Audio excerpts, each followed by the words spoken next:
the next study that we'll go through is on diabetes. Now, I told you earlier that my background was in diabetes.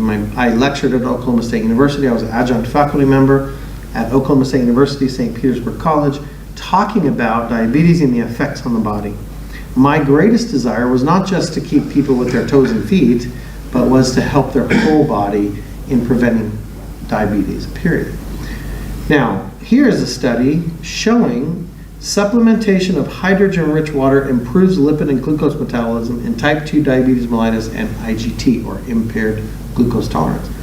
So imagine for a minute, if we can take someone with diabetes, and I told you earlier in the US, 10 years ago, we had 20 to 30% of the population having diabetes. This is crazy. This is not good for any medicine system to have 30% of your population with a disease. It will tax your entire system. And we can see that throughout the whole society, the costs to manage 20 or 30% of the population with diabetes is significant. Here, this is saying supplementation with hydrogen-rich water can improve lipid and glucose metabolism. Now, in this study, not only was diabetes affected, but LDL, or in other words, cholesterol, was reduced by 15.5%. Oxidized LDL, free fatty acids, superoxide dismutase, what's called SOD activity in the body, adiponectin, all these kind of wonderful things in the body were reduced by about 15.5%. Now, isn't that amazing that simply hydrogen could get into the body and reduce cholesterol levels? That's a significant thing, right? We know that cholesterol levels are high, and why are cholesterol levels high? Anyone know why cholesterol gets high in the body? Sugar and carbs.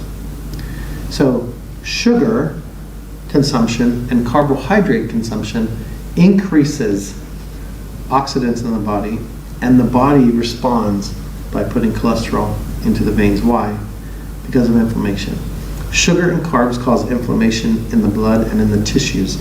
And so the vessels and veins that are holding the blood get little tiny cracks and little tiny weak points. And so cholesterol is put on those veins to protect them from bursting. Just like if we put a hole in that wall, we got to use spackle, right, to patch it. We have to patch the hole and then texture it and paint over it so you can't tell that we put a hole in the wall. Oxidation and inflammation weaken the veins in our body, and so cholesterol is that patch that our bodies use. So the fact that hydrogen water lowered cholesterol by 15.5% told us, what was it really doing? Lowering inflammation, right? If cholesterol levels were reduced, then we are reducing inflammation in the body and the way the body deals with sugar and inflammation or oxidation. And so that's one of the most beautiful parts of this study, is understanding how hydrogen can help with leptin sensitivity and other things that are what's going on with this. In this study, not only did 80% of the individuals in the study normalize the oral glucose tolerance test. So imagine people drinking 900 ml of water, either placebo water or the hydrogen water, within an 8-week study. This was a double-blind, placebo-controlled human trial. Within 8 weeks, 80% of the individuals with impaired glucose tolerance were normalized in this study. So by an oral glucose tolerance test, they were able to show that their blood sugars were normalized in an 8-week study. Now, I've seen them within a few days, typically. They did an 8-week study. I'm sure they were normalized far into the study. But imagine for a minute, anyone with diabetes drinking water, which is a very simple thing to do, right? We're supposed to do that anyways.